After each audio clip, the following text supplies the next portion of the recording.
रविकांत तुपकर यांच्या बेमुदत अन्न त्याग आंदोलनाला दिलीपकुमार सानंदा यांचा पाठिंबा.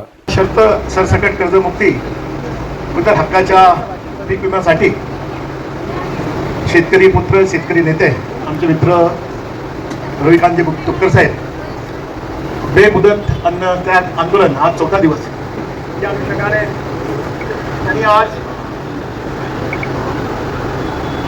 शेतकरी बांधवांसाठी या ठिकाणी जो लढा उभारलेला आहे त्या लढ्याला पाठिंबा देण्यासाठी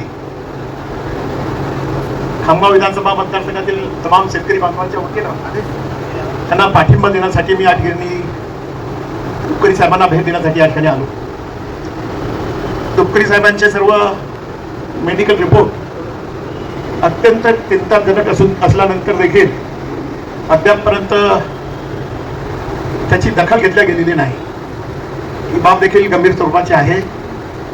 शासनाने जवळपास 36,000 कोटीची पीक कर्ज योजना ही जाहीर केलेली आहे, परंतु त्याच्या ज्या जाचक अटी आहेत त्या अटीमुळे त्या अटी जोपर्यंत निघत नाही तोपर्यंत ही कर्जमाफी याच्या माध्यमातून जास्तीत जास्त 10 ते 12,000 शेतकऱ्यांना त्याचा लाभ मिळणार आहे. इतर जे शेतकरी आहे आता मोठ्या प्रमाणामध्ये पाणीचं संकट आहे.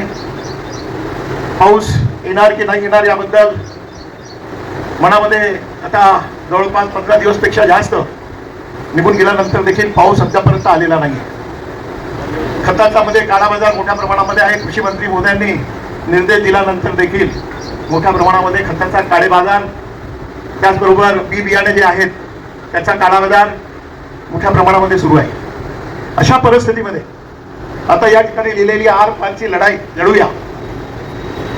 आपण सांगाल आपण सत्तेसोबत आहात. मी सत्तेसोबत पेक्षा मी प्रथम सत्यासोबत आहे, त्यानंतर सत्तेसोबत. म्हणून या ठिकाणी पूर्ण पाठिंबा मी आता पालकमंत्री मोदयांना या ठिकाणी चर्चा करेल, त्यानंतर सुनेत्रा वहिनीशी चर्चा करेल, कृषी मंत्र्यांशी चर्चा करेल. त्या माध्यमातून आमच्या उपमुख्यमंत्री महोदया त्यांच्याशी संवाद साधला आहे. कृषी मंत्र्यांनी देखील महोदयांनी देखील त्यांच्याशी संवाद साधलेला आहे.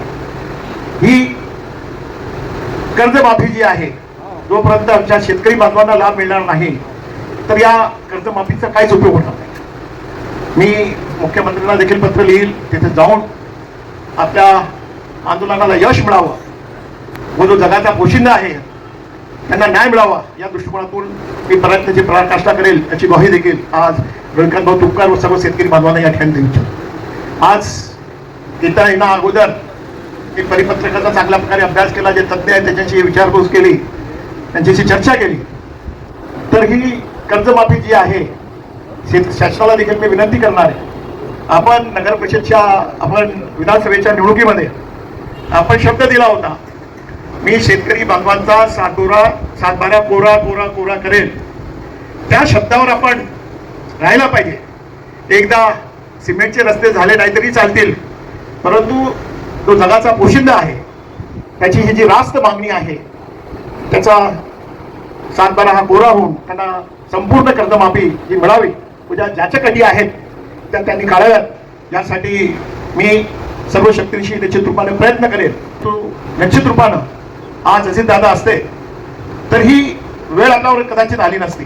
म्हणून कारण की अजित दादा देखील प्रॅक्टिकल आहेत, त्या माध्यमातून त्यांनी शेतकरी बांधवांना ते अर्थमंत्री असते तर निश्चित रूपानं शेतकरी बांधवांना जो शब्द विधानसभेच्या निवडणुकीमध्ये दिला गेला होता त्या निवडणुकीच्या माध्यमातून तो शब्द त्यांनी पाळला असता. असो, तुपकर साहेब या ठिकाणी बसलेले आहेत, त्यांचं मी मनापासून या ठिकाणी अभिनंदन करतो. शेतकऱ्याचा आवाज उठवण्यासाठी त्यांनी जे मनापासून प्रामाणिक प्रयत्न केलेले आहेत त्याबद्दल देखील मी त्यांचे मनापासून आभार मानतो व परमेश्वर चरणी हीच प्रार्थना करतो की त्यांच्या या लढ्याला परमेश्वरांनी यश द्यावं. मी येण्या अगोदर आमचे जिल्हा अध्यक्ष आहेत राष्ट्रवादीचे, त्यांना मी भेटून आलो. मी त्यांनाही देखील सांगितलं आपलंही कर्तव्य आहे, शेतकऱ्यांच्या या मागण्या आहेत, आपण आपल्या पक्षाच्या वतीनं त्यांना पाठिंबा द्यावा. आपले पालकमंत्री, जिल्ह्याचे पालकमंत्री ते आहेत, त्यांच्या माध्यमातून आपण आवाज आपण उठवला पाहिजे. ते आज शेतकरी राज्यामध्ये आहेत. मला विश्वास आहे ते आज संध्याकाळपर्यंत किंवा सकाळी ते येऊन अधिकृत राष्ट्रवादी काँग्रेस पक्षाचा पाठिंबा देखील आपल्या या उपोषणाला देतील असा मला ठाम आत्मविश्वास आहे. असो, आज मी निश्चितपणे हे सांगेल की जे आजपर्यंत जेवढी त्यांनी आंदोलन केली त्या माध्यमातून शेतकरी बांधवांना मध्ये एक आशेचं किरण रविभाऊ तुपकर यांच्या माध्यमातून आहे.